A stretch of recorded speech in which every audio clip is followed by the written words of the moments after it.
Meil on olemas täitsa oma programm, nii-öelda management trainee programm, et me valime aastas ühe korra, igas Balti riigist on nagu üle Baltikumile 3–4 sellist noort andekat juhti, kes siis saavad poole aasta või 9 kuu jooksul sellise koolituse meie poolt ja me garanteerime neile juba sellel perioodil keskastme juhi palga ja nad saavad ka pärast selle programmi edukalt läbitud tubli üle keskmine spetsialisti või keskastme juhi koha.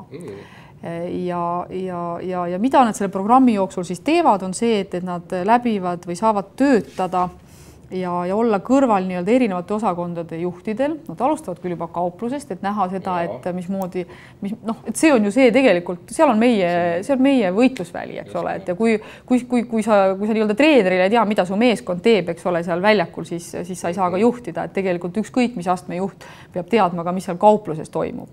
Et me saadame nad sinna kauplusse, selleks, seda me taas ka küsime enne, kui me neid nii-öelda võtame ja nii mõnigi ütleb, et ei, temal ei sobi, sest tema ei ole valmis sinna kauplusse minema. Et on ka selliseid.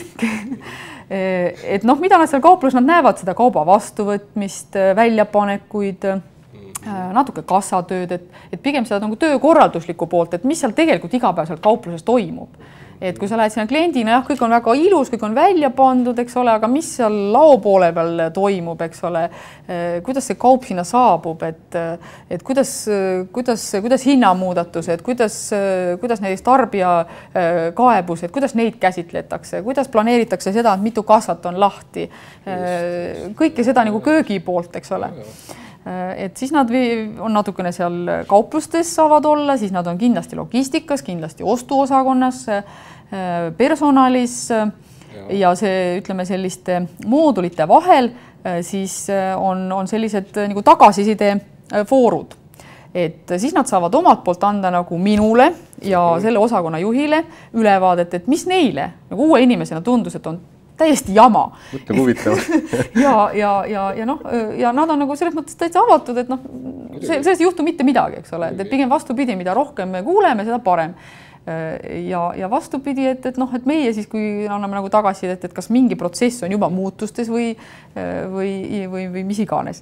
Ja loomulikult on meil siis ka eraldi koolitusfirma, kes siis neil selle perioodi jooksul selliseid teoreetilisi teadmisi jagab. Et samamoodi on nad siis kas Eestis, Lätis või Leedus koos seal, ütleme 3-4 sellist nädalast tsüklit on, et millal nad saavad siis sellised nagu juhtimise põhitõdesid ja case studysid veel analüüsida ja siis nad saavad muidugi lõpus nagu ise öelda või valida, et kuhu nad nagu tunnevad, et nad kõige paremini sobisid, sest siis neil on nagu kogemus, et mis asi see logistika oli.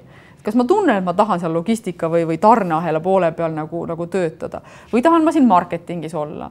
Et või mis mulle siis nagu meeldib ja selles suhtes see töökohtade valik on pärast tegelikult üle Baltikumi. Kui keegi on huvitatud minema Lätti või Leetu tööle, siis on see võimalus olemas.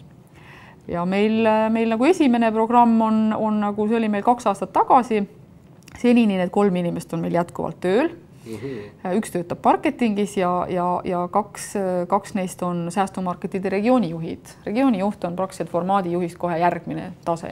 Nii et nad saavad 10 kauplust kätte, nad vastutavad selle kaupluste käekäigu eest, nende kontrollida on, organiseerida, selles mõttes, et ka finantstulemuste järelevalve. Ja siis vahepeal oli meil üks õnnetu aasta, kus me ei leidnud ühtegi nii-öelda sobivat kandidaati Eestist. Ja nüüd meil leidsime selleks aastaks on paraegu käimas 3 uue kandidaadiga, kellest üks on väga huvitavalt on näiteks Saksa päritolu. Et me ei ole nagu blokkinud ka ära seda, et kui sa räägid võõrast keelt, et siis sa ei saa nagu tööle siia.